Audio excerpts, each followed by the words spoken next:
श्रीमात्रे नमः। गुरवे नमः। श्रुतिस्मृतिपुराणानाम् आलयं करुणालयं नमामि भगवत्पादा शङ्करं लोकशङ्करं। सदाशिवसमारम्भां शङ्कराचार्यमध्यमाम् अस्मदाचार्यपर्यन्तां वन्दे गुरुपरम्पराम्। नमस्तेस्तु महामाये शक्तिपीठे सुपूजिते शङ्खचक्रगदाहस्ते महालक्ष्मी नमोऽस्तुते।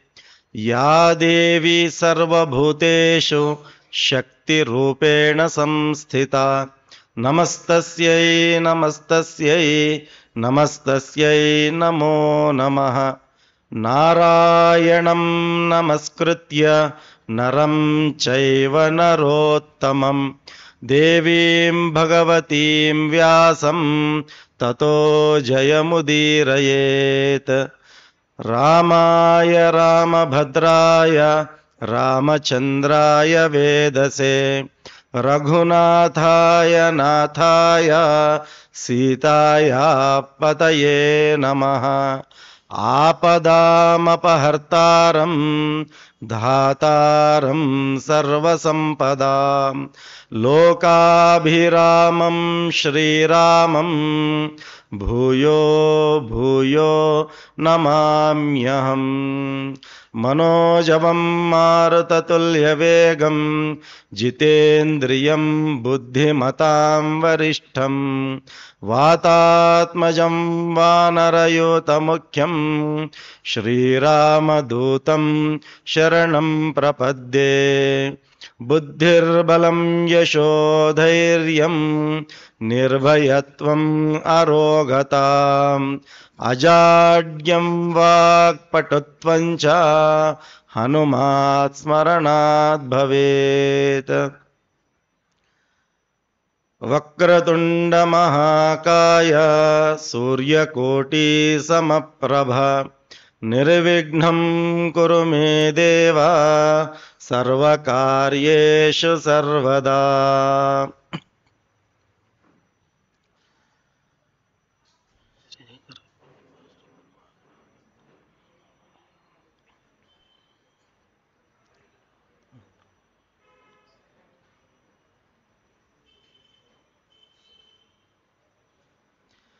श्रीपूर्णे प्रणवात्मके मणिमये दृक्सारते संस्थितं शान्तं शीतकरप्रभुं गुरुवरं योगासनाधिष्ठितं स्मेरास्य स्मितपुष्पगन्धवसनं चिन्मुद्रयालङ्कृतं शब्दब्रह्ममयं परात्पर हंस योगीश्वरं भावये। श्रीमनोज्ञहेमपीठ भासिनं सुखासनं सोममौलिरूपिणं सदादिषट्कभूषणं रामनामचिन्तनैक पारणं परायणं रम्ये श्रीशिवाख्ययोगी पुंगवं शिवं भजे। श्री गुरुभ्यो नमः। श्रीमात्रे नमः। मूल महासंस्थाనం నారాయణపేట ఆధ్వర్యంలో శ్రీదేవి శరన్నవరాత్రి బ్రహ్మోత్సవాలను పురస్కరించుకొని ప్రతి సంవత్సరం మాదిరిగా ఈ సంవత్సరము కూడా ఏర్పాటు చేసినటువంటి జ్ఞాన యజ్ఞంలో భాగంగా నిర్వహింపబడుతున్నటువంటి ఆధ్యాత్మిక ప్రవచన కార్యక్రమాలను శ్రవణం చేయడానికి విచ్చేసినటువంటి ఆత్మబంధువులైన భగవద్భక్తులైన తామందరికీ కూడా మీ అందరిలో స్థితమై ఉన్నటువంటి ఆ అమ్మవారి స్వరూపానికి మా యొక్క నమస్సులను సమర్పణ చేసుకుంటూ,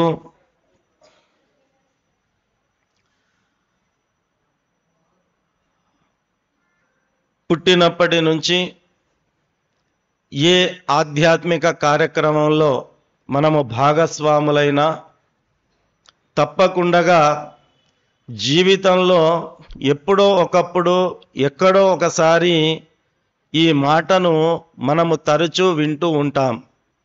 అది జంతూనాం నరజన్మ దుర్లభం. అంటే మనిషి కూడా ఒక జంతువే.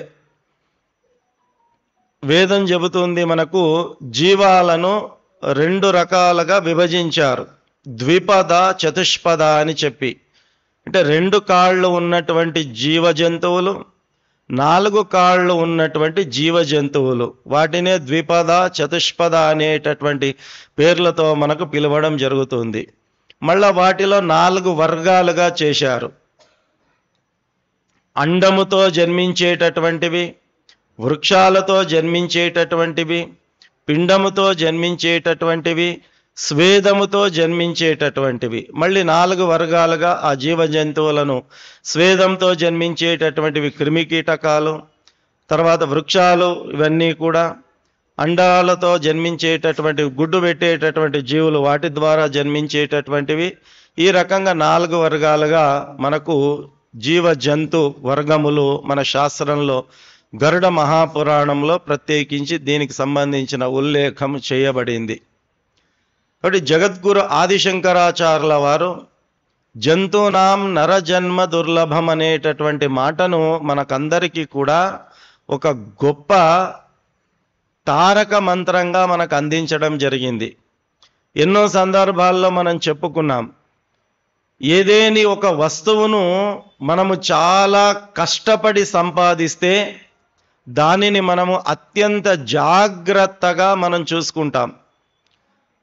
ఒక 40 లక్షలు 50 లక్షలు పెట్టి ఒక వాహనం కొన్నామనుకోండి, ఆ 40-50 లక్షలు పెట్టి ఒక వాహనం కొనడానికి ఒక వ్యక్తి తన జీవితంలో పగలు రాత్రి తిండి తిప్పలు అని లెక్క చేయకుండా ఎంతో కష్టపడి కుటుంబ అవసరాలన్నీ పోను పైసా కూడబెట్టి అందులో మళ్ళా కొంత అప్పు చేసి ఒక వాహనం తీసుకొని వస్తే ఆ వ్యక్తి ఆ వాహనము తీసుకొచ్చిన కొత్తల్లో తొలినాళ్లలో వాహనాన్ని ఎలా చూసుకుంటాడు? వాహనం పైన చిన్న గీత కూడా పడనివ్వడు. ఒక చిన్న గీత పడ్డా కూడా విలవిలలాడిపోతాడు ఆ వాహనం తెచ్చుకున్నటువంటి యజమాని. అంటే ఒక వాహనము మనం కష్టపడి తీసుకొస్తే దాన్ని అంత జాగ్రత్తగా మనం చూసుకుంటున్నాం. అంతేకాదు కష్టపడి సంపాదించుకున్నటువంటి దేనినైనా కూడా మనం అత్యంత జాగ్రత్తగా మనము చూసుకుంటాం. మరి ఈ మానవ శరీరం ఏదైతే ఉందో, ఈ మానవ శరీరము కూడా ఇది ఉత్తిత్తిగా వచ్చినటువంటిది కాదు, ఇది సహజంగా మామూలుగా వచ్చినటువంటిది కాదు. ఎన్నో సందర్భాల్లో మనం ప్రస్తావన చేసుకొని ఉంటాం.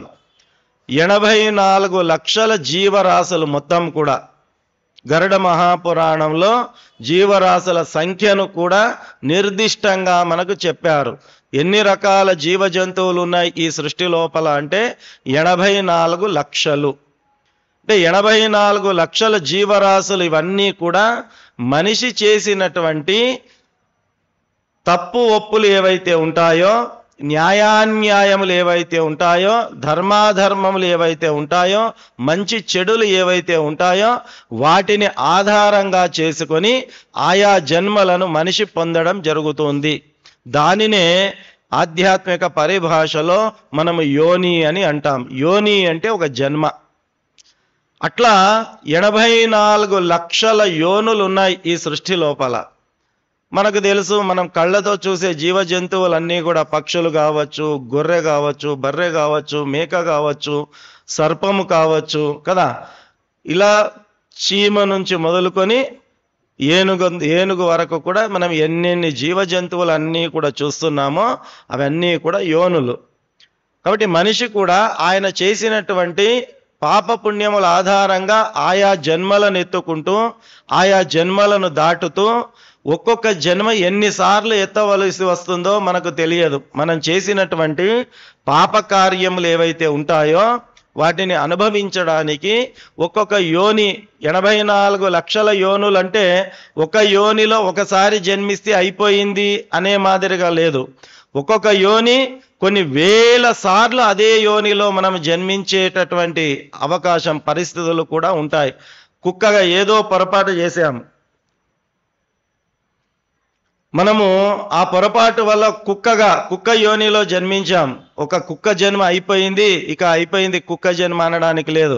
అదే కుక్క జన్మ ఎన్ని వేల సంవత్సరాలు మళ్ళీ మళ్ళీ అదే జన్మ ఎత్తుతామో తెలియదు. అలాగా ఒక యోని అయిపోయింది. అటువంటివి ఎన్ని యోనులు దాటుకోవాలా మనము?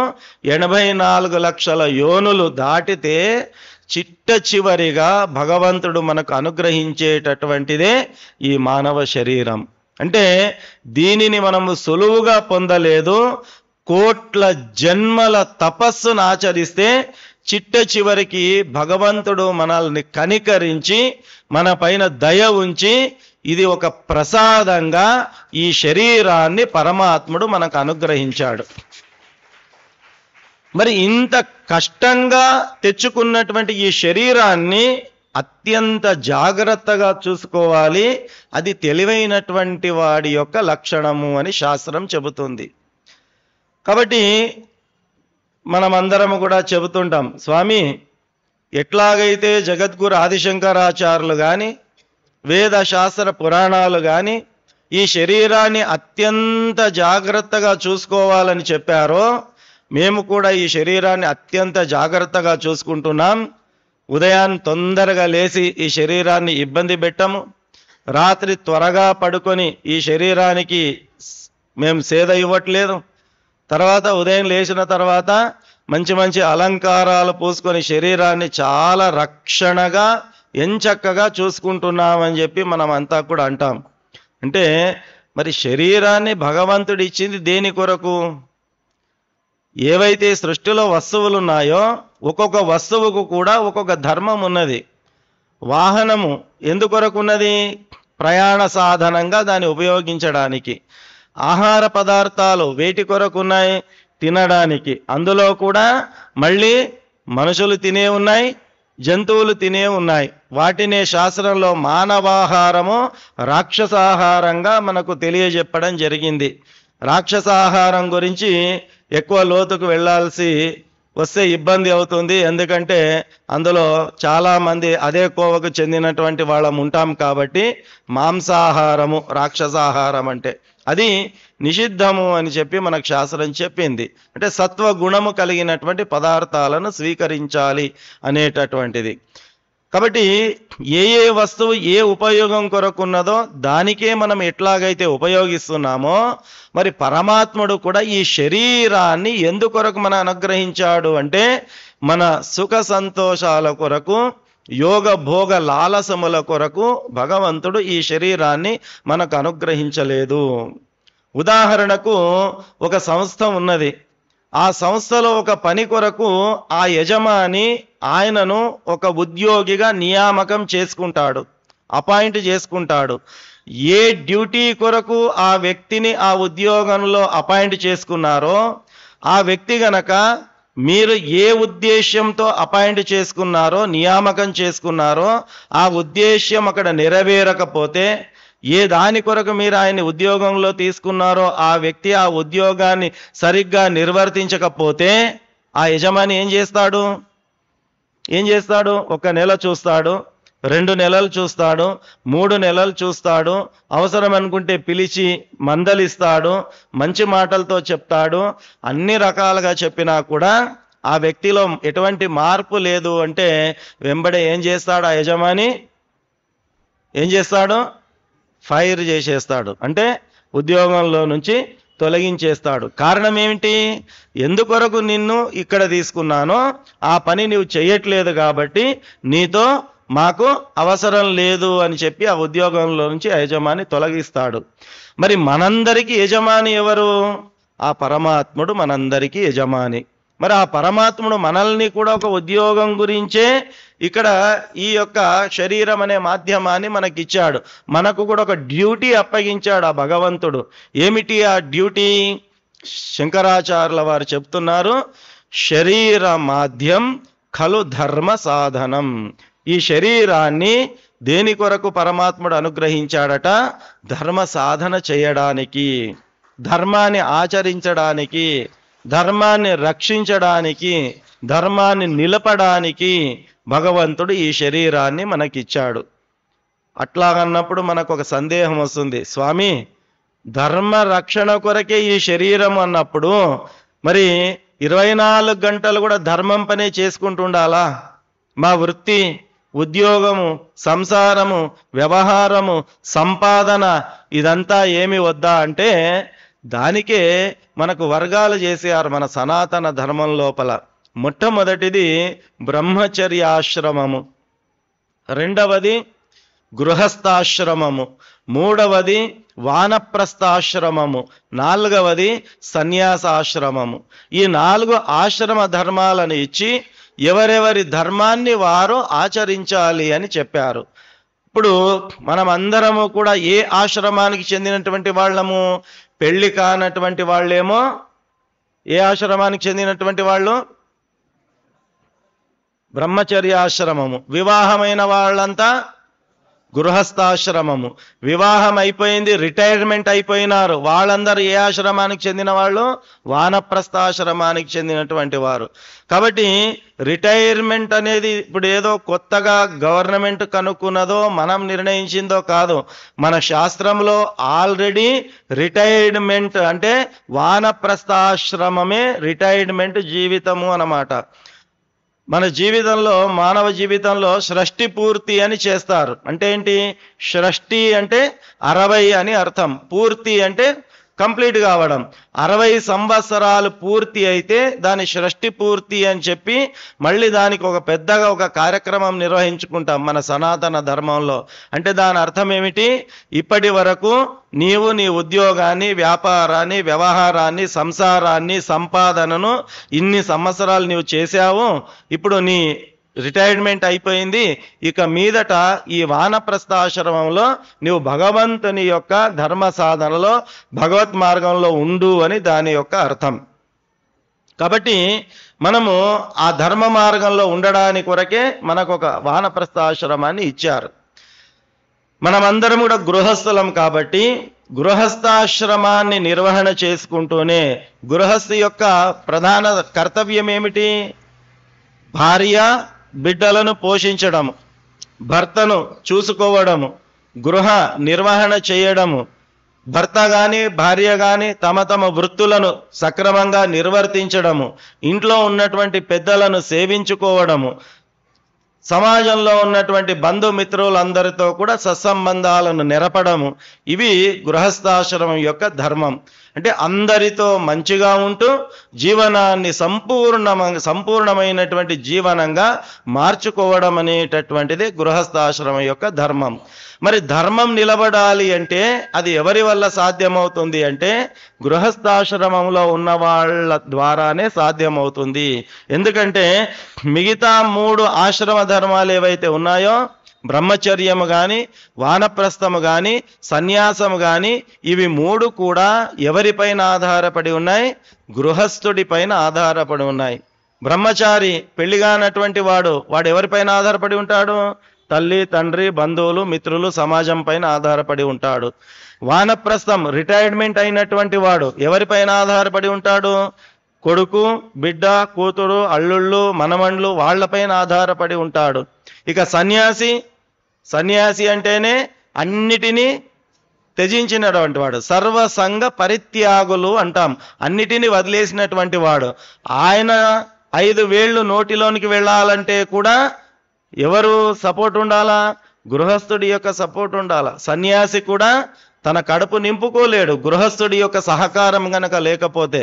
అలాగా 3 ఆశ్రమాలను నడిపేటటువంటి శక్తి పరమాత్ముడు ఎవరికి ఇచ్చాడు అంటే గృహస్థాశ్రమంలో ఉన్నటువంటి వారికి ఇచ్చాడు. కాబట్టి గృహస్థాశ్రమం అత్యంత ఉత్కృష్టమైనటువంటిది. ఇవన్నీ చేసుకుంటూ మనం ఏ దాని కొరకు వచ్చామో ఆ పనిని కూడా చేయాలి అని పరమాత్ముడు చెప్తాడు. ఏంటి? ధర్మ సాధన అనేటటువంటిది మనం చేసుకుంటూ ఉండాలి. ధర్మ సాధన అనేటటువంటిది చేయాలి.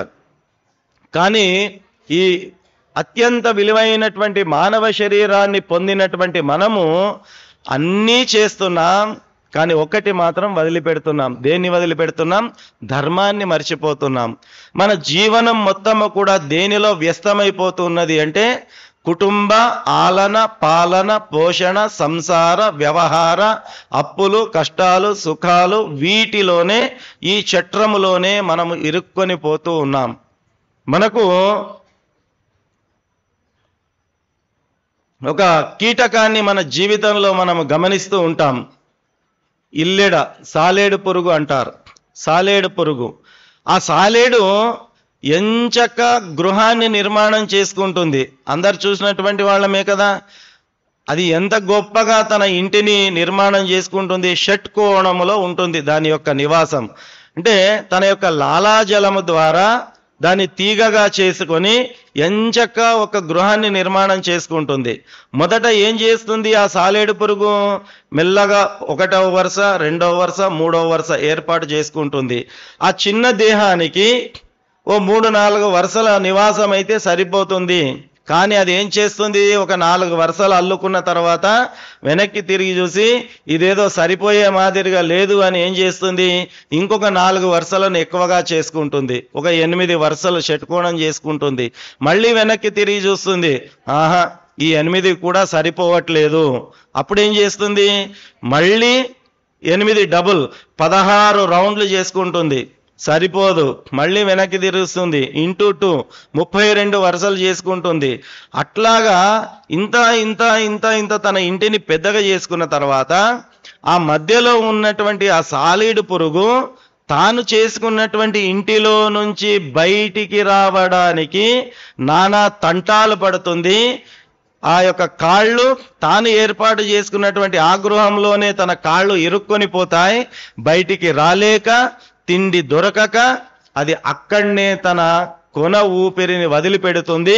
అదే తాను ఏర్పాటు చేసుకున్న గృహంలో తాను చనిపోతుంది.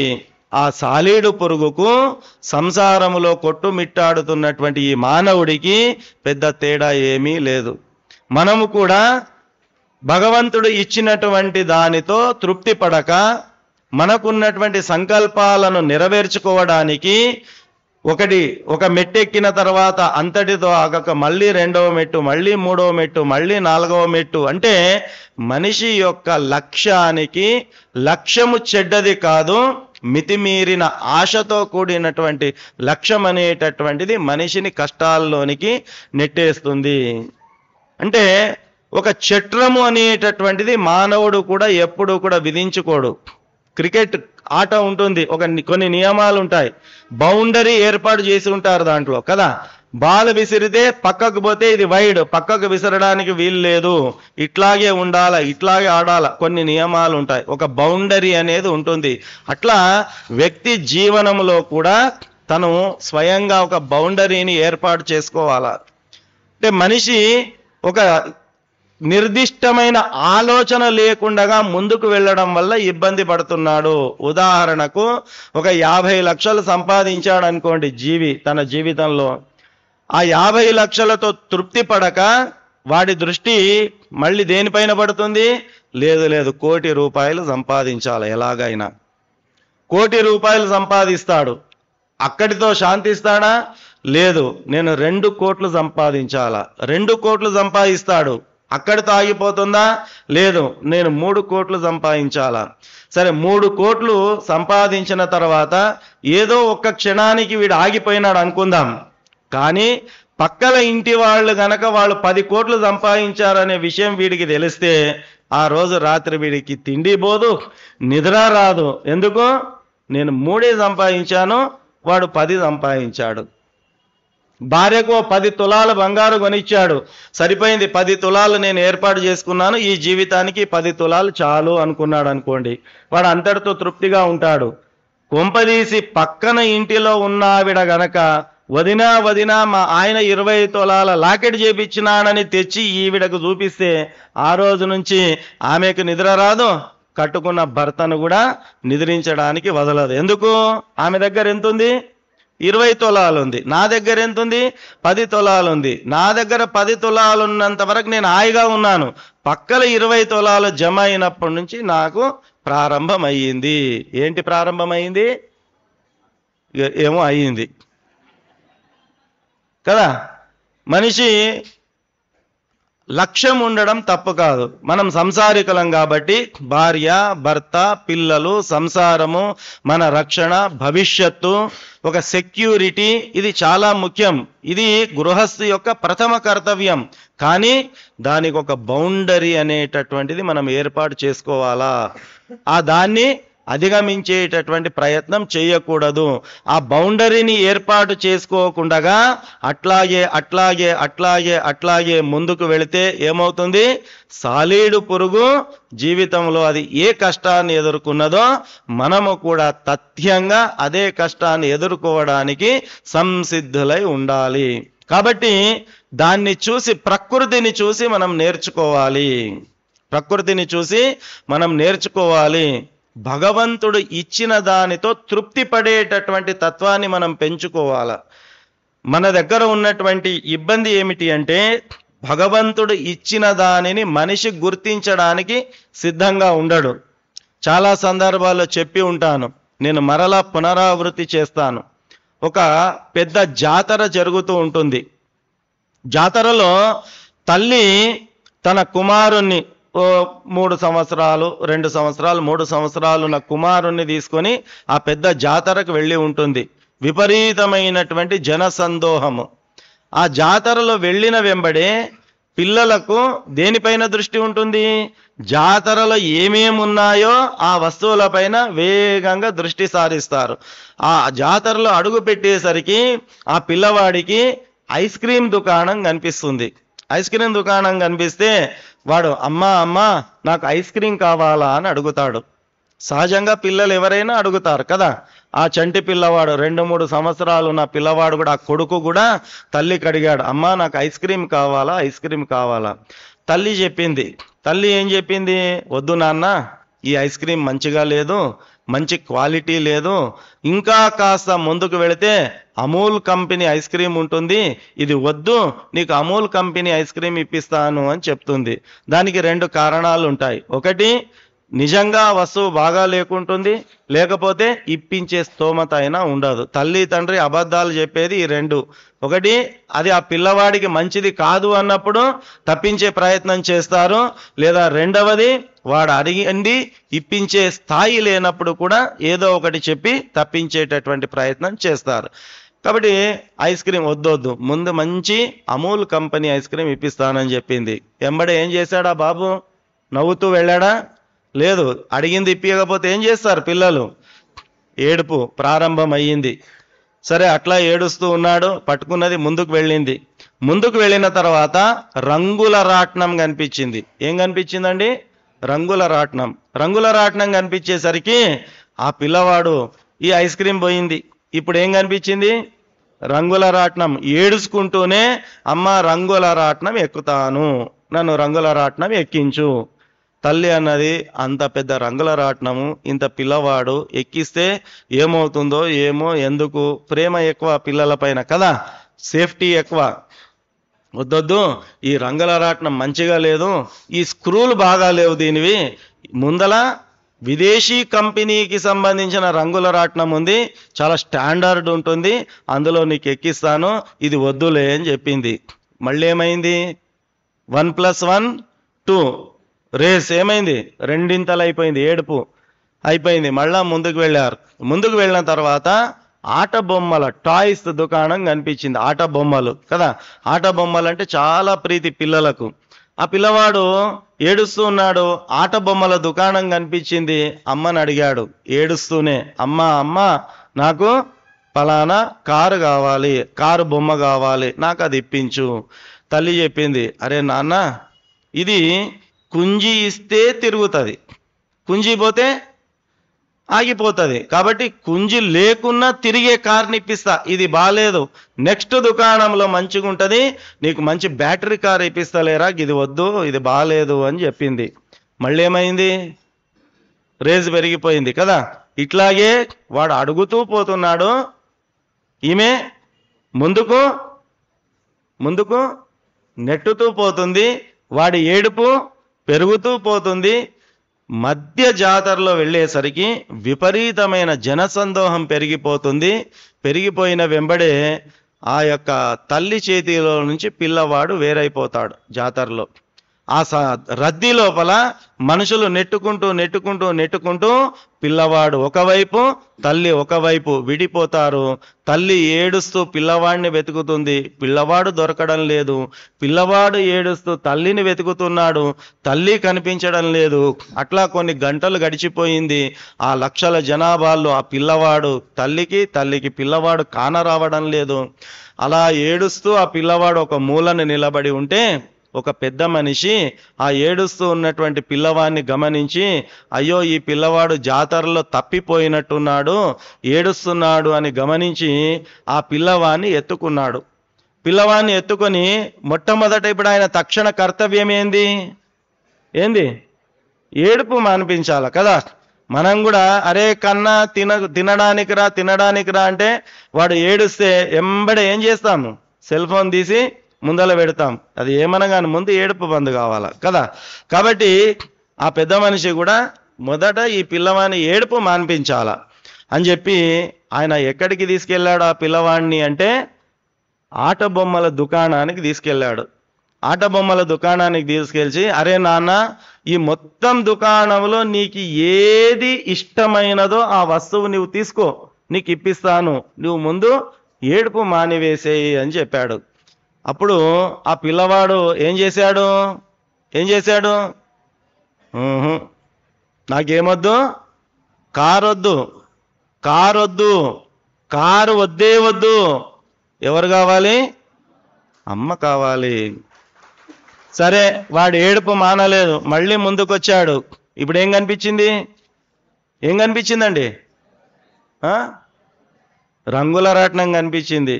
పెద్ద మనిషి చెప్పాడు, అరే నాన్న నీవు ఏడుపు మాను, నీకు రంగుల రాట్నం ఎక్కిస్తాను, ఎంచక్క నీవు రంగుల రాట్నం ఎక్కువ, ఏడుపు మానేసే అని చెప్పాడు. వాడు ఒప్పుకున్నాడా? నాకు ఈ రంగుల రాట్నం వద్దు. ఏం కావాలా? ఎవరు కావాలా? అమ్మ కావాలా? పెద్ద మనిషి అన్నాడు, సరే నాన్న. ఏడుస్తూ ఉన్నాడు ఇంకా పిల్లవాడు. ముందుకొచ్చాడు. ఇప్పుడు ఏం కనిపించింది? ఐస్ క్రీమ్ దుకాణం కనిపించింది.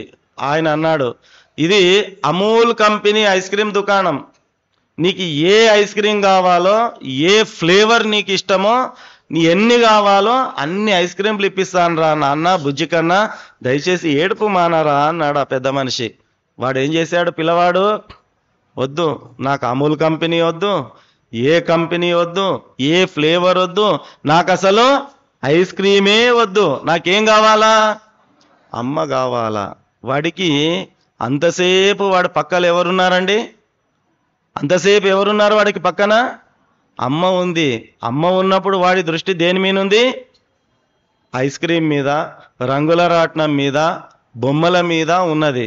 కానీ అమ్మ లేనప్పుడు వాడికి అర్థమైంది, ఐస్ క్రీమ్ కన్నా, రంగుల రాట్నం కన్నా, కారు బొమ్మల కన్నా అమ్మే విలువైనది, నాకు ఇవన్నీ అవసరం లేదు, నాకు అమ్మే కావాలి అని చెప్పి అమ్మ అనేటటువంటి స్థానం యొక్క విలువను అప్పుడు ఆ పిల్లగాడికి 3 సంవత్సరాలు 4 సంవత్సరాల పిల్లవాడైనా వాడికి అప్పుడు అర్థమైంది. అంటే 3-4 సంవత్సరాల చెంటోడికి కూడా ఇవి కాదు ముఖ్యమైనటువంటివి, తల్లే ముఖ్యము అనేది వాడు తర్వాత తెలుసుకోగలిగినప్పుడు మనమందరము కూడా నిత్య జీవితంలో, నిజ జీవితంలో మనకి ఏది అవసరమో ఏది అనవసరమో మనము గుర్తించుకోలేకపోతున్నాం. ఆ పిల్లవాడు తల్లి చెంతన ఉన్నప్పుడు తల్లిని గుర్తించలేదో, తల్లి గొప్ప ఆస్తి అనేది వాడు ఎట్లా పసిగట్టలేక మిగతా వాటి కొరకు వెంపర్లాడాడో, మనము కూడా మన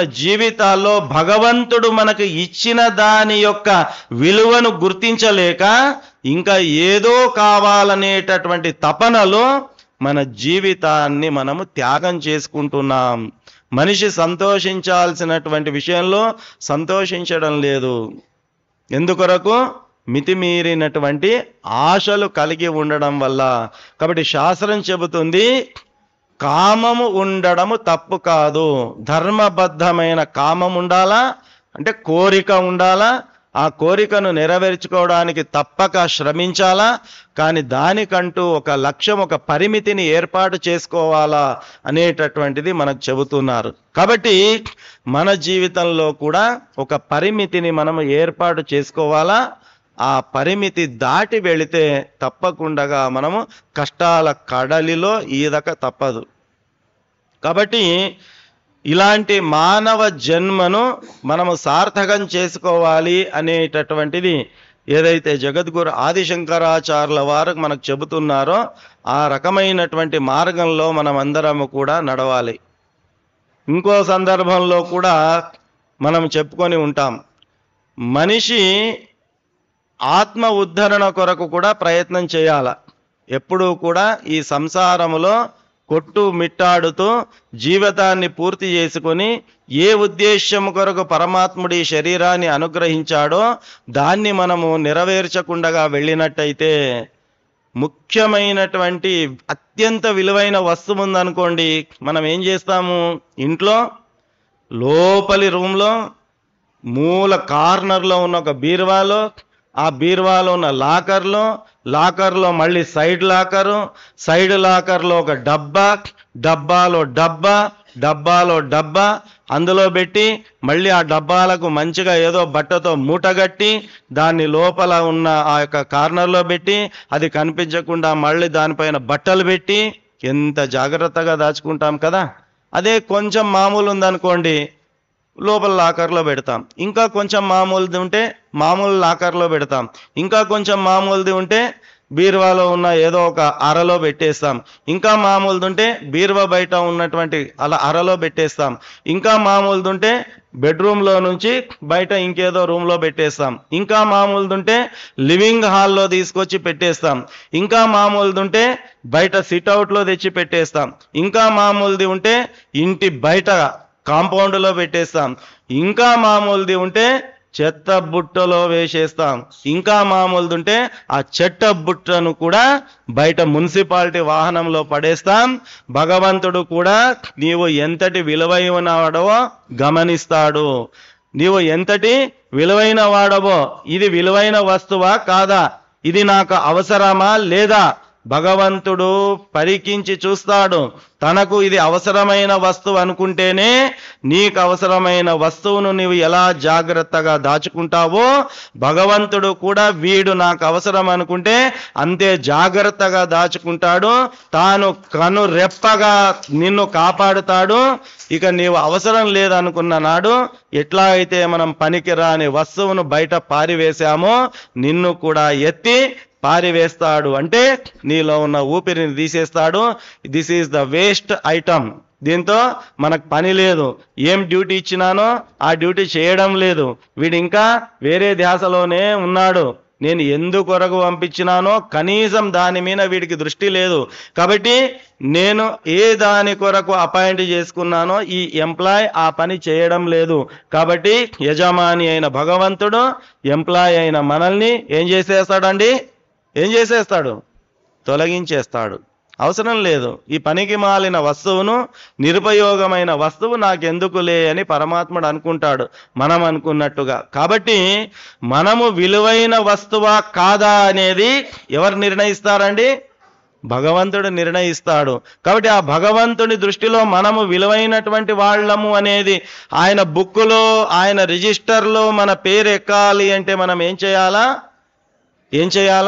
ధర్మ సాధన చేయాలి, పుణ్య కార్యములు చేయాలి. మన వృత్తులను నిర్వహణ చేసుకుంటూ మన సంసారాలను మనము నడుపుకుంటూ మన విద్యుక్త ధర్మాలను మనము నిర్వహించుకుంటూ ఒకవైపు దేని వైపు ఆలోచించాలా? ధర్మము వైపు, ఆధ్యాత్మికం వైపు, మంచి వైపు, సమాజం వైపు, సమాజానికి నేను ఏ రకంగా మేలు చేయగలను అనేటటువంటిది మనం ఆలోచించాల. మనిషికి అహంకారము పెరిగిపోయింది అంటే నేను అనే భావన ఎప్పుడైతే వాడిలో ప్రవేశిస్తుందో వాడి కళ్ళు మూతబడిపోతాయి. కళ్ళు మూతపడడం అంటే అజ్ఞానము చిగురిస్తుంది. అజ్ఞానము చిగురించినప్పుడు ఏది మంచి, ఏది చెడ్డ, ఏది ఉచితము, ఏది అనుచితము ఆయన పోల్చుకోలేకపోతాడనమాట. మనిషికి గర్వము దేని వల్ల వస్తుంది?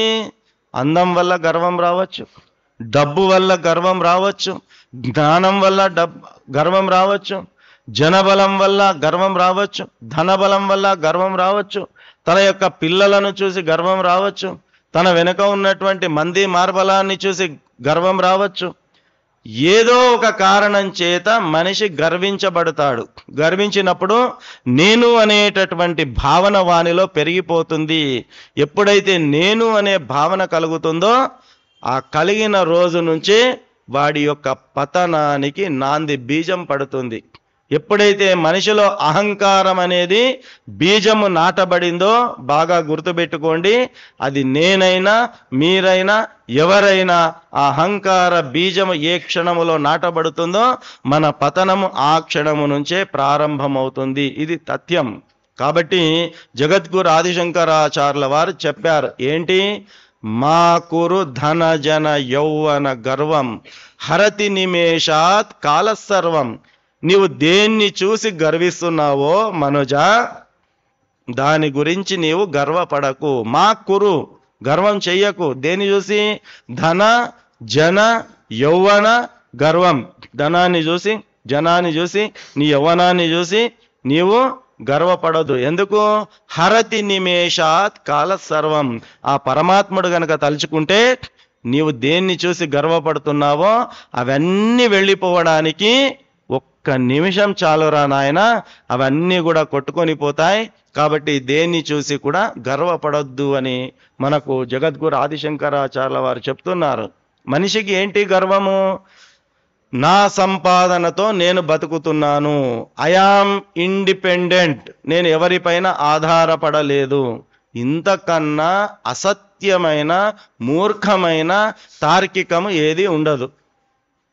ఇంతకన్నా మూర్ఖమైన వాదన ఏది ఉండదు. నేను సొంతంగా సంపాదిస్తున్నాను, నా కాళ్లపైన నేను నిలబడ్డాను. ఎందుకు స్వామి, ఎందుకు ఇది మూర్ఖమైనది అంటే ఎవడు సొంతంగా తాను నిలబడలేడు. ఎవడు సొంతంగా నిలబడలేడు. పుట్టినప్పుడు మోకాళ్ళ ఆసరా, భూమి ఆసరా అవసరమైంది. చిన్నపిల్లవాడిగా ఉన్నప్పుడు పడిపోతుంటే తల్లిదండ్రుల ఆసరా అవసరమైంది. యుక్త వయసు వచ్చిన తర్వాత భార్య భర్తకు, భర్త భార్యకు ఆసరా అవసరమైంది.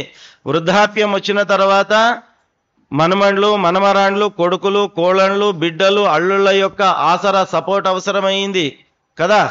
ప్రతి మనిషి పుట్టినప్పటి నుంచి చనిపోయే వరకు, ఆఖరికి నువ్వు చనిపోతే నువ్వు శ్మశానాన్ని చేరుకోవాలంటే కూడా ఎవడో నలుగురు వచ్చి మోస్తే గాని నీవు ఇంట్లో నుంచి వెళ్ళలేని పరిస్థితి ఉన్నది.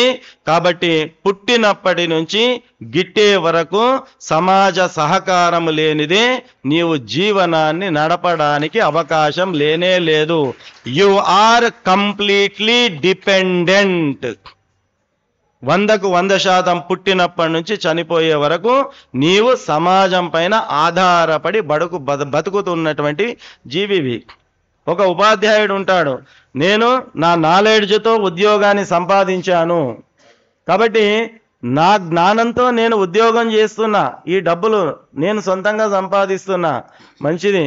నీవు ఏ పాఠశాలలో అయితే పనిచేస్తున్నావో దానికి శాలరీ ఎవరిస్తున్నారు? ప్రైవేట్ అయితే పిల్లలందరూ తల్లిదండ్రులు తలా నెలకింత నీకు శాలరీ ఇస్తే నీ జీవనం కొనసాగుతున్నది. గవర్నమెంట్ అయితే ఎవరిస్తుంది? గవర్నమెంట్ శాలరీ ఇస్తుంది. గవర్నమెంట్ శాలరీ ఎట్లా ఇస్తుంది? మనము అందరం కట్టిన ట్యాక్స్ డబ్బుల ద్వారా ఇస్తుంది. అంటే ఒక ఉపాధ్యాయుడు బతుకుతున్నాడంటే ఆయన జ్ఞానంతో ఉద్యోగం సంపాదించుకొని ఉండొచ్చు, కానీ ఆయన జీవనం మాత్రం కొనసాగుతున్నది ఎవరి ద్వారా? సమాజం ద్వారానే. ఒక డాక్టర్ ఉన్నాడు, ఫేమస్ డాక్టర్.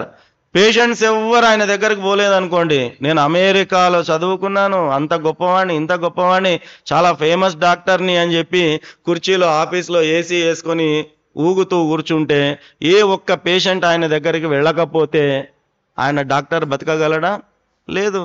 ఆయన ఎంత పెద్ద గొప్పవాడైనా, ఎంత పెద్ద డాక్టర్ అయినా బతకాలంటే ఆయన దగ్గరికి ఎవరు వెళ్ళాలా? పేషెంట్స్ వెళ్ళాలా. పేషెంట్స్ ఫీజు ఇస్తేనే దానితో ఆయన బతుకుతున్నాడు. చెప్పండి, సొంతంగా బతుకుతున్నాడా, డిపెండెంటా? వ్యవసాయం ఉన్నాడు, రైతు ఉన్నాడు, పంటలు నేనే పండిస్తాను, నేను గింజలు ఇస్తేనే ఎదుటివాడు తింటాడు, నేను పండించకపోతే ఎదుటివాడు ఉపవాసం పడతాడు, నేను గింజ ఇస్తేనే వాడు బతకాలా, తినాలా, లేకపోతే లేదు అని అనుకున్నాడు. మంచిదే, కష్టపడతాడు, 6 కాలం కష్టపడతాడు, గింజలు పండిస్తాడు. ఆయన పండించిన గింజలు గనక ఎవరు కొనకపోతే, ఆయన పండించిన గింజలు ఎవరు కొనకపోతే ఏమవుతుందండి? ఏం చేస్తాడు? ఆయన సంపాదించిన గింజలు, పండించిన గింజలన్నీ ఎవరు కొనకపోతే ఏమవుతుంది? పాడైపోతాయి. ఎవరు కొనకపోతే బతకగలడా రైతు? బతకలేడు. ఒక వ్యాపారస్తుడు ఉన్నాడు, మొత్తం 10 అంతస్తుల దుకాణం ఉండని గాక, ప్రపంచంలో ఎక్కడా దొరకని వస్తువులన్నీ ఆయనతోనే దొరుకుతున్నాయి గాక, ఏ ఒక్క కస్టమర్ వాడి దుకాణం మెట్టు గనక ఎక్కకపోతే, ఎంతటి 10 అంతస్తుల బిల్డింగ్ ఉన్నా, ప్రపంచంలో ఉన్న వివిధ వస్తువులన్నీ అక్కడ పెట్టినా ఆ కస్టమర్ ఆ దుకాణం మెట్టెక్కకపోతే వాడు బతకగలడా అండి? లేదు. ఒక పురోహితుడు ఉన్నాడు, నేను 12 సంవత్సరాలు గురుకులంలో ఉన్నాను, త్యాగం చేశాను, సరస్వతి ఆవాహన చేసుకున్నాను, మంచిగా మంత్రాలు చెప్పగలుగుతాను, నా అంత జ్ఞానం ఉన్నవాడు ఎవడూ లేడు అనేవాడు విర్రవీగి కూర్చుంటే, ఈ పురోహితుణ్ణి గనక సమాజంలో ఎవరు కూడా వ్రతానికో, గృహప్రవేశానికో, పూజకో, పెళ్లికో, మంచికో, చెడ్డకో సమాజంలో ఉన్న ఆత్మ బంధువులు వీడిని ఎవడు పిలవకపోతే వీడు బతకగలుగుతాడా అండి? బతకలేడు. ఒక కుమ్మరివాడు ఉన్నాడు, కుండలు మస్తు కొడతాడు, కలర్ కొడతాడు, గట్టిగా కొడతాడు, పెద్దగా కొడతాడు, అడ్డం కొడతాడు, కానీ ఆయన దగ్గర కుండలు సమాజం కొనకపోతే ఆయన బతకగలడా? బతకలేడు. ఇట్లాగా ప్రతి ఒక్కరూ కూడా నేను సొంతంగా బతుకుతున్నాను, నా కాళ్లపైన నేను నిలబడి బతుకుతున్నాను అంటే ఇది అబద్ధమైనటువంటిది, అవాస్తవమైనటువంటిది. ఈ భూమిపైన ఏ వృత్తి వాడైనా, ఏ వ్యక్తి అయినా సమాజము ఇస్తేనే నీవు తినగలుగుతున్నావు, సమాజము నిన్ను బతికిస్తుంది, సమాజం నీకు తిండి పెడుతుంది. కాబట్టి నీ వృత్తి ధర్మాన్ని నీవు నిర్వహించుకుంటూ, నీ కుటుంబాన్ని నీవు పోషించుకుంటూ, నీ సంసారాన్ని నీవు నడిపించుకుంటూ, నీ సుఖానికి సౌఖ్యానికి కావాల్సిన వస్తువులన్నీ నీవు పోగు చేసుకుంటూ, ఒక కోణములో ఏ సమాజము నిన్ను ఇంతవాణ్ణి చేస్తుందో ఆ సమాజం కొరకు నేను కూడా ఎంతో కొంత చేయాలనే స్పృహను తప్పకుండా కలిగి ఉన్నప్పుడే వాడు నిజమైన మానవుడు అనబడతాడు, మానవుడు అని పిలువబడతాడు. ఆ యొక్క కరుణ, దయ, జాలి అనేటటువంటిది సమాజం పట్ల ప్రతి వ్యక్తికి ఉండాలి. ఎందుకంటే ఈరోజు మనము తింటున్నామంటే కారణము సమాజం. కాబట్టి సమాజం కనుక నిన్ను పోషించకపోతే నీవు ఏమీ చేయలేవు. నీ కారులో తిరగలేవు, నీ ఇంట్లో ఉండలేవు. సమాజం నిన్ను పక్కకు నెట్టిందంటే నీ ఈఎంఐలు కట్టుకోలేవు. నీ పరిస్థితి ఏంది? సమాజం నిన్ను పోషిస్తున్నది. కాబట్టి సమాజాన్ని ఎప్పుడు కూడా విస్మరించకూడదు. దీనజన ఉద్ధరణ భగవత్ సేవ, అది మన సనాతన ధర్మం మనకు తెలుపుతుంది. బాగుంది, సమాజ సేవ బాగుంది. కేవలము సమాజ సేవ చేస్తే సరిపోతుందా? అంతకంటే ముందు మనం చేయాల్సింది ఏంటి? మన పెద్దలు ఒక మాట చెబుతుంటారు, ఏమని? ఇంట గెలిచి రచ్చ గెలవాలి అని చెప్తుంటారు కదా. ఇంట గెలిచి రచ్చ గెలవాలా అంటే నువ్వు మొదట చేయాల్సింది ఎక్కడ? ఇంట్లో. కానీ దౌర్భాగ్యమైన పరిస్థితి ఏమిటి అంటే, ఒక ఊర్లో ఒక మహిళా సంఘం అధ్యక్షురాలు ఆమె. ఏదో కార్యక్రమానికి వెళ్ళింది. కార్యక్రమానికి వెళ్ళి తన కార్యక్రమాన్ని పూర్తి చేసుకుంటూ వెనుదిరిగి వచ్చేటప్పుడు కారులో తనతో పాటు ఉన్నటువంటి ఒక సహచరికి చెప్పింది, ఒక 2 నిమిషాలు ఆగు, నేను పలానా దగ్గరికి వెళ్ళొస్తాను అని చెప్పి. అంటే సరే అని చెప్పింది. ఈమె కారులో కూర్చున్నది. ఆమె ఎవరు, మహిళా సంఘం అధ్యక్షురాలు. కారు దిగింది, ఏదో స్థలానికి వెళ్ళింది, వచ్చింది. వచ్చిన తర్వాత ఈమె అడిగింది, ఏమే ఎక్కడికి వెళ్ళొచ్చావు? 5 నిమిషాలు అన్నావు, 15 నిమిషాలు అయింది, ఆలస్యం అయిపోయింది, ఎక్కడికి వెళ్ళి వచ్చావంటే ఏం లేదు, ఇక్కడనే ఒక అనాథ శరణాలయం ఉన్నది, అనాథ శరణాలయంలో మా అత్తగారు ఉంటేను పలకరించొచ్చాను అని చెప్పింది. ఈమె ఎవరు? మహిళా సంఘానికి అధ్యక్షురాలు. అంతకన్నా ముందు ఎక్కడికి పోయింది? మహిళా సంఘాన్ని ఉద్ధరించడానికి కార్యక్రమానికి పోయింది. కానీ ఆమె అత్తని ఎక్కడ ఇడిచిపెట్టింది? ఎక్కడ ఇడిచిపెట్టింది? అనాథ శరణాలయంలో ఇడిచిపెట్టింది. ఇప్పుడు చెప్పండి, ఏ భగవంతుడు ఎందుకు మీ సంకల్పాలను నెరవేర్చాలా? ఎందుకు మిమ్మల్ని అనుగ్రహించాలా? అనుగ్రహిస్తాడా? అనుగ్రహించడు. ఇది ప్రకృతి. As you so so you reap. నీవు ఏమి విత్తుతావో అదే పంటను నీవు పొందుతావు. ప్రకృతికి నీవేమిస్తావో ప్రకృతి తిరిగి నీకు అదే ఇస్తుంది.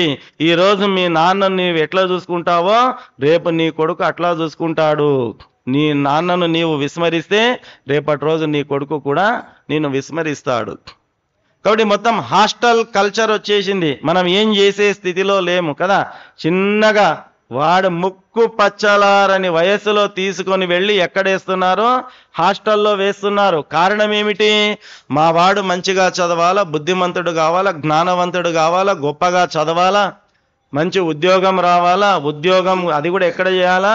విదేశంలో చేయాలా, మంచి స్థితిలో ఉండాలా. తల్లి తండ్రి యొక్క తపన. భగవంతుడు తల్లి తండ్రి కోరుకున్నది ఎప్పుడూ కూడా తప్పు చేయడు, వమ్ము చేయడు. తల్లిదండ్రుల యొక్క సంకల్పాన్ని 100% భగవంతుడు నెరవేరుస్తాడు. అది వరమైన శాపమైన తల్లి తండ్రి నుంచి ఎవడు తప్పించుకోవడానికి వీలు లేదు. కాబట్టి మనం అంతగా సంకల్పం చేసుకుని ఉంటాం కాబట్టి తల్లిదండ్రి సంకల్పానికి మెచ్చి నచ్చి పరమాత్ముడు అట్లాగే మంచి చదువు ఇస్తాడు, మంచి జ్ఞానం ఇస్తాడు, మంచి ఉద్యోగం ఇస్తాడు, విదేశాలకు వెళతారు, మంచిగా సంపాదిస్తారు. ఆ పాటికి వీడు ముసలివాడయి ఉంటాడు. ముసలివాడయి ఉంటే వీడు చనిపోయే స్థితి వస్తే పక్కలు ఉన్నటువంటి వాళ్ళు, అయ్యా మీ నాన్న ఇబ్బంది పడుతున్నాడు, మీ అమ్మ ఇబ్బంది పడుతుంది, హాస్పిటల్లో చేర్చాం, మేమందరూ కూడా చూసి డాక్టరు ఏంది లేదు పరిస్థితి తీసుకెళ్ళండి అంటున్నారు, మీరు రావాలి అంటే అక్కడి నుంచి వాడు చెప్తాడు ఏమని? We don't have leaves.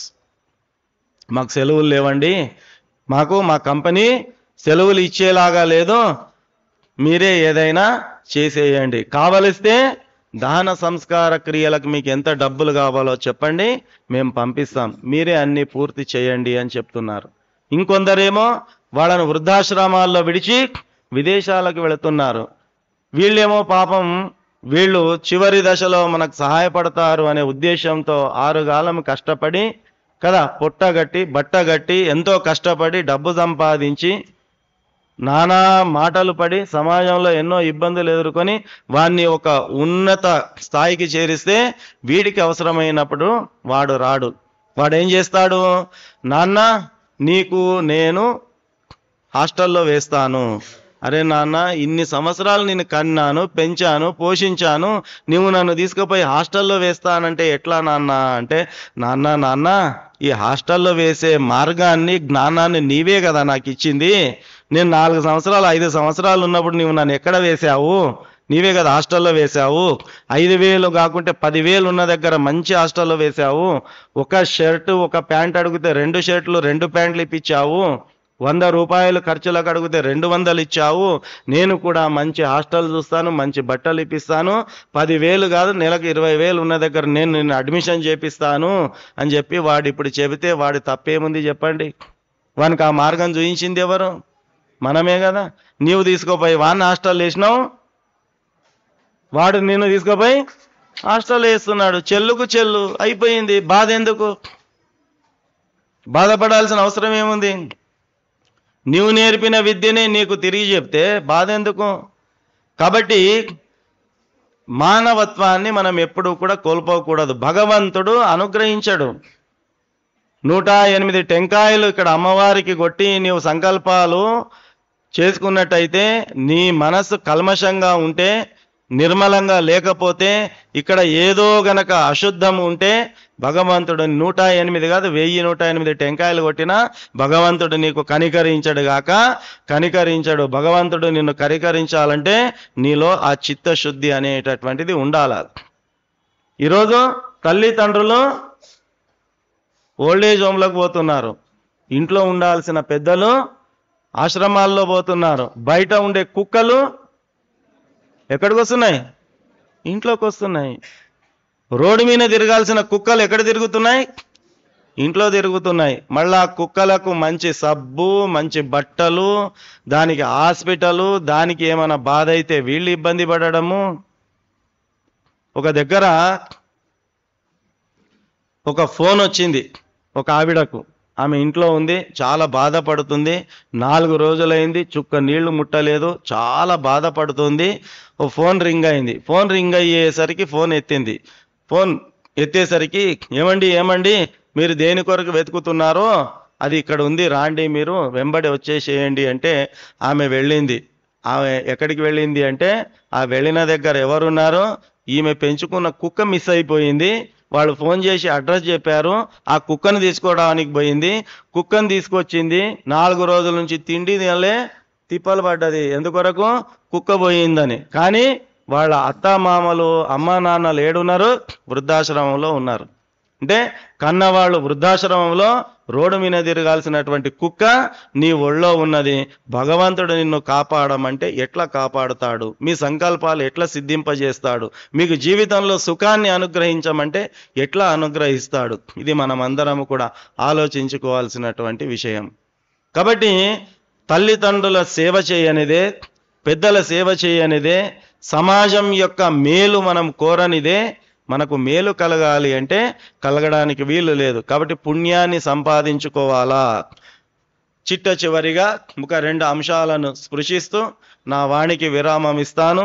మనిషి డబ్బు సంపాదించుకుంటున్నాం, జీవితంలో బంగారు సంపాదించుకుంటున్నాం, ప్లాట్లు సంపాదించుకుంటున్నాం, ఇళ్ళు సంపాదించుకుంటున్నాం, హోదాను సంపాదించుకుంటున్నాం. ఇవన్నీ ఖచ్చితంగా గృహస్థుడికి అవసరం, సంపాదించుకొని తీరాల్సిందే. వీటన్నిటితో పాటు పుణ్యాన్ని తప్పకుండా సంపాదించుకోవాలి. ఈ విషయం మనం మర్చిపోకూడదు.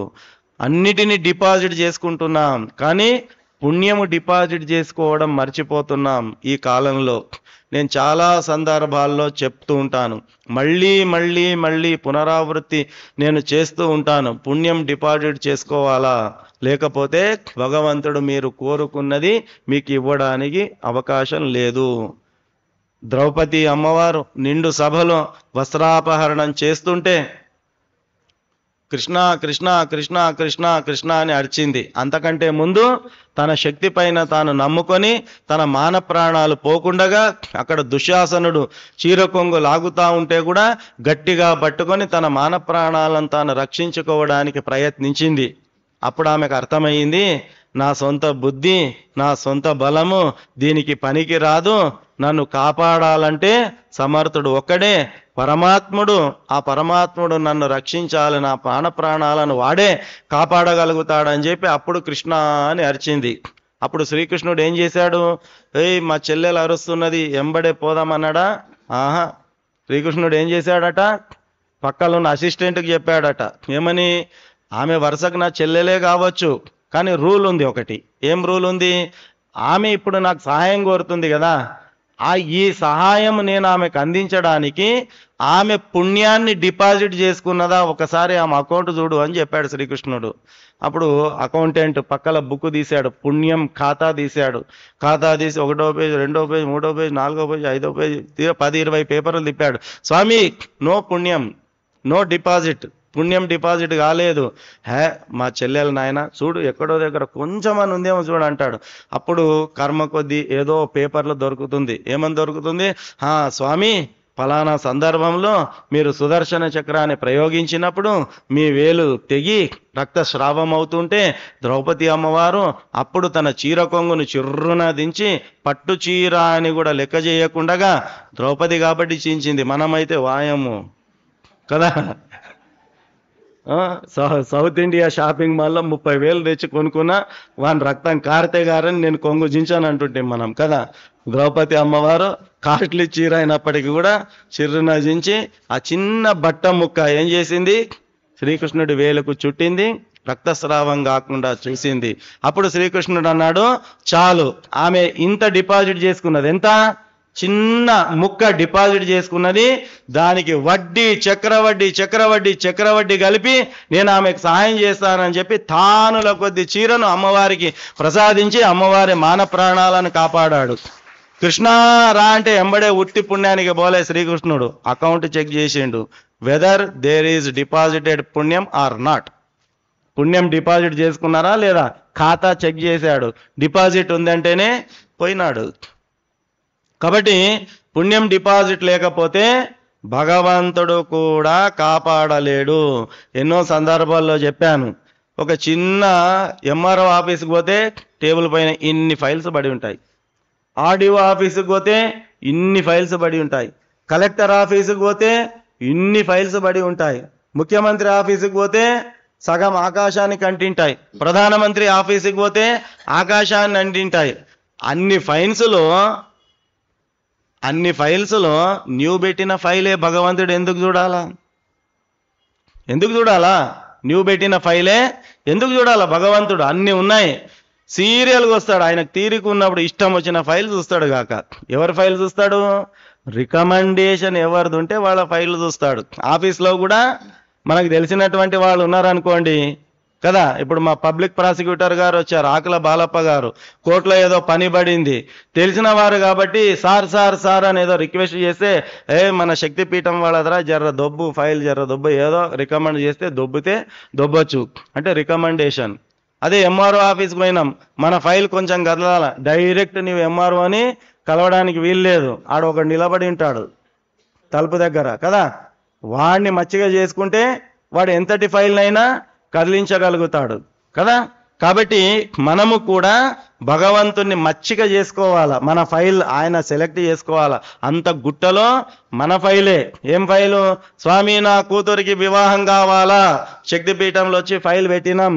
ఉట్టి ఫైల్ పెడితే సరిపోదు, ఏం ఫైల్ పెట్టినామో ఆ ఫైల్ అప్రూవ్ కావడానికి ఆ పుణ్యం డిపాజిట్ అయ్యిందా లేదా అమ్మవారు చెక్ చేస్తుంది, అప్పుడే ఆ ఫైల్ శాంక్షన్ చేస్తుంది, లేకపోతే లేదు. ఇందులో ఎలాంటి సందేహం అనేది లేదు. స్వామి నా కొడుకుకి ఎంబీబీఎస్ రావాలా, వచ్చి అప్లికేషన్ పెట్టినాం, బాగా ఉంది నీ అప్లికేషన్, ఉట్టి పుణ్యానికి ఎంబీబీఎస్ సీట్ ఇయ్యాడు భగవంతుడు. ఆ ఎంబీబీఎస్ సీట్ నీ కుమారునికి రావడానికి ఆ పుణ్యము నువ్వు డిపాజిట్ చేసుకున్నావా లేదా నీ అకౌంట్ను చెక్ చేస్తాడు. 1000 సార్లు చెప్పి ఉంటాను, మన అకౌంట్లో 999 రూపాయలు ఉన్నాయి. ఎన్ని ఉన్నాయండి? 999. కానీ చెక్కు తీసుకెళ్ళాం, ఎన్ని రూపాయలది? 1000 రూపాయలది చెక్కు తీసుకెళ్ళాం. ఆ చెక్కు శాంక్షన్ చేసేవాడు పిల్లనిచ్చిన మామ, స్వయంగా నీ పెండ్లాం తండ్రే ఉంటాడు, వాడు చెల్లు శాంక్షన్ చేసేవాడు, చెక్కు శాంక్షన్ చేసేవాడు. మామ ఇది 1000 రూపాయలు ఉంది ఈ అంటే ఇస్తాడు. ఆ మామ కూడా ఇవ్వడు. ఏం చేస్తాడు? కంప్యూటర్ తీస్తాడు, ఆ చెక్కు పైన సంతకం చూసుకుంటాడు, నీవు రాసిన అక్షరాలు కరెక్ట్ ఉన్నాయా లేదా చూస్తాడు, నీవు రాసినది బ్యాలెన్స్ ఉందా లేదా చూస్తాడు. బ్యాలెన్స్ లేకపోతే నీవు అల్లుడవైనా అల్లుడా ఈ చెక్కు చెల్లదు. ఎందుకు మామ చెల్లదు? నీవు రాసుకొచ్చింది 1000 రూపాయలు, నీ అకౌంట్లో 999 ఉన్నాయి. ఎంత తక్కువ ఉన్నాయి?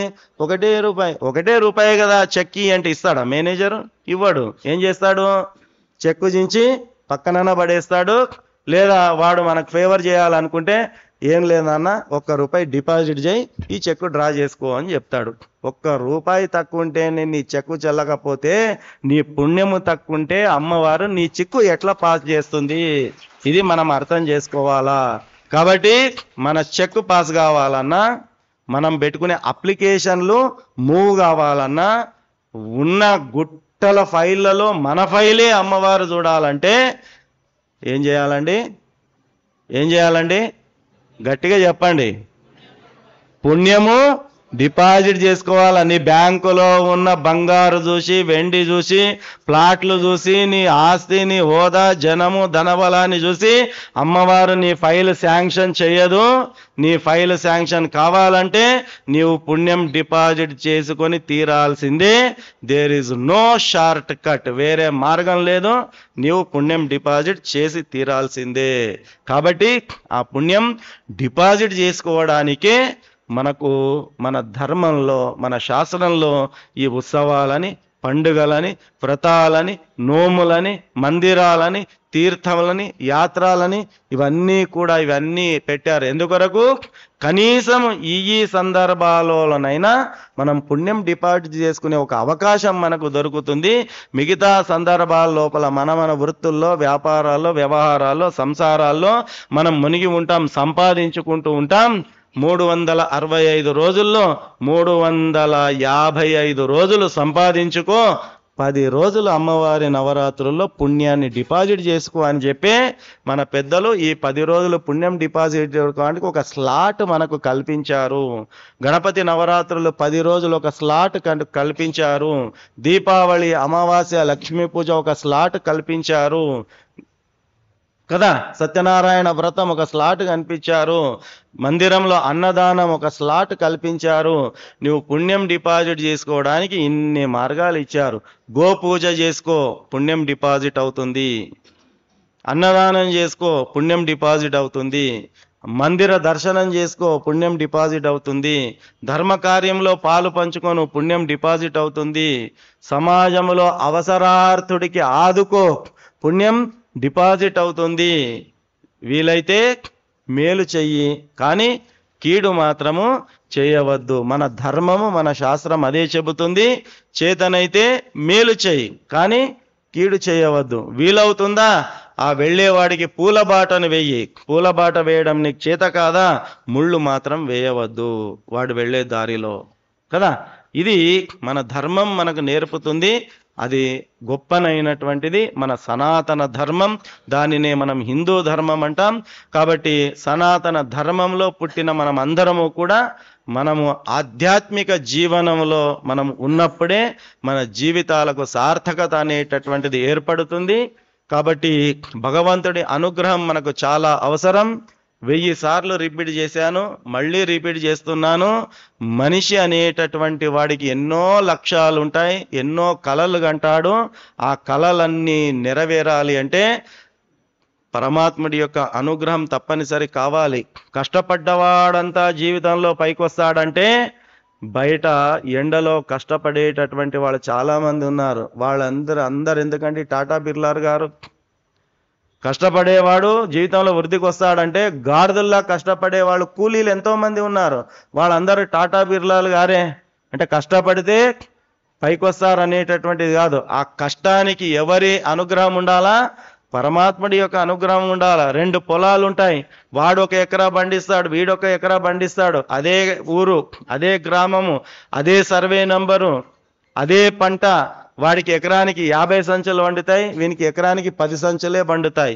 వానికి 50 ఎందుకు పండింది, వీనికి 10 ఎందుకు పండింది? వాడికి భగవత్ అనుగ్రహం తోడైంది కష్టానికి, వీడి కష్టానికి భగవత్ అనుగ్రహం తోడు కాలేదు. నేను కష్టపడితే సరిపోతుంది అంటే కుదరదు. నీ కష్టానికి ఇంకొక చక్రం తోడు కావాలా. 2 చక్రాలు, బండికి 2 చక్రాలు. ఒకటి కష్టం, మన కష్టాన్ని నమ్ముకోవాలా. రెండవది ఆ కష్టానికి ఎవరి తోడు ఉండాలండి? పరమాత్ముడి యొక్క తోడు ఉండాలి. అప్పుడే మన సంకల్పం నెరవేరుతుంది, లేకపోతే నెరవేరే అవకాశం లేదు. ప్రపంచంలో కష్టపడే వాళ్ళు చాలామంది ఉన్నారు, అందరూ పైకి రారు. పైకి వచ్చేవాళ్ళు కష్టంతో పాటు పరమాత్ముని అనుగ్రహం ఎవరికి తోడయిందో, ఆ భగవంతుని కృపాదృష్టి ఎవరికైతే పడిందో వాళ్ళే జీవితంలో వృద్ధిలోకి వస్తారు. మనిషి జీవితంలో ఎన్నో కలలు ఉంటాయి, ఎన్నో లక్ష్యాలు ఉంటాయి, ఎన్నో కలలు కనింటాం. మనకు పిల్లవాడు ఉన్నాడు అనుకోండి, వాడిని ఇలా చదివించాలి, ఈ కాలంలో వేయాలి, అంత గొప్పగా చదివించాలా. ఇప్పటి నుంచే వాడి జీవితం కొరకు మనం ప్లాన్లు వేస్తుంటాం. అమ్మాయి ఉన్నది, వయస్సు పెద్దగా వచ్చింది, మంచిగా చదివించాలా, పెళ్లి చేయాలా, ఇప్పటి నుంచే ఎన్నో ప్లాన్లు మనం వేసి ఉంటాం. మనం వేసే ప్లాను సక్సెస్ కావాలంటే ఎవరు ఉండాలండి? ఎవరుండాలా? ఎవరు ప్లాన్ వేసుకున్నాడో వాడు ఉండాలా. వాడు ఉండాలంటే ఏముండాలండి? ఈ శరీరం ఉండాలా. ఈ శరీరం ఉండాలంటే ఏముండాలండి? ఈ శ్వాస ఆడుతూ ఉండాలా. ఈ శ్వాస ఆడిస్తున్నది ఎవరు? 1,00,00,000 రూపాయలు ఇస్తాను, శ్వాసను కొనుక్కొస్తారా? 1,00,000 రూపాయలు పెట్టి బెడ్ కొనుక్కుంటాం, నిద్రను కొనుక్కొస్తారా? 1,000 రూపాయలు పెట్టి మాత్రను కొనుక్కొస్తాం, రోగాన్ని తగ్గించుకుంటారా? లేదండి. 1,00,000 రూపాయలు పెట్టి బెడ్ కొనుక్కు రావచ్చేమో కానీ నిద్రను కొనుక్కొని రాలేము కదా. ఆ నిద్ర రావాలంటే భగవంతుని అనుగ్రహం ఉండాలా. మనము రాత్రి పడుకున్నటువంటి వాళ్ళము తిరిగి ఉదయం మనం లేవాలి అంటే ఎవరి అనుగ్రహం ఉండాలా? పరమాత్మని అనుగ్రహం ఉండాలా. ఆ పరమాత్ముడు ఎవరిని అనుగ్రహిస్తాడు? ఇది విలువైన వస్తువు లాకర్లో దాపెట్టుకోగలిగినది అని భావించినప్పుడే నిన్ను ఉదయం లేపుతాడు. ఇది అవసరం లేదనుకున్నప్పుడు నేను పండబెట్టి బయటికి దొబ్బేస్తాడు. కాబట్టి పరమాత్ముడి అనుగ్రహాన్ని పొందాలి అంటే ఏం చేయాలో మనందరికీ తెలుసు కదా. ఏం చేయాలండి? నాకు తెలియదు, కొంచెం గట్టిగా చెప్తారా? ఏం చేయాలండి? పుణ్యం డిపాజిట్ చేసుకోవాలి. ఇప్పటి వరకు చేసుకుంటే సంతోషం. ఒకసారి మనము 1,00,000 రూపాయలు డిపాజిట్ చేసుకొని చచ్చే వరకు బతుకుతామంటే బతకగలమండి? దాన్ని జోడిస్తూ పోవాలి కదా. కాబట్టి నేను ఒక్కసారి అన్నదానం చేసిన అయిపోయా, పుణ్యం డిపాజిట్ అయిపోయిందంటే కుదరదు. పుణ్యం deposit is a continuous process. ఇది నిరంతర ప్రక్రియ, నిరంతర చర్య. కాబట్టి 350 రోజులు మీ సొంతానికి ఉపయోగించుకోండి.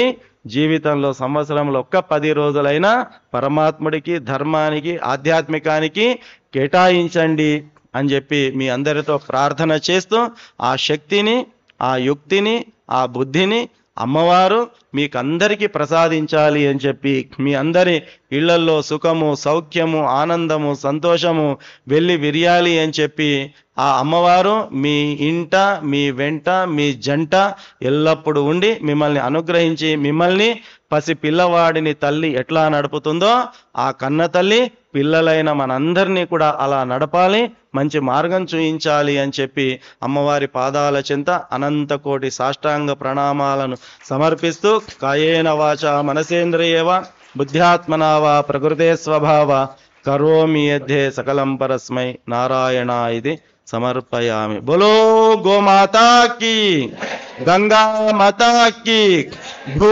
माता की, तुलसी माता की, बोलो अपने अपने माता पिता की, साधु संतन की, सनातन धर्म की, हिंदू धर्म की, महालक्ष्मी माता की, हर नमः पार्वती पतये हर हर महादेव. श्रीमात्रे नमः, श्रीमात्रे नमः, श्रीमात्रे नमः.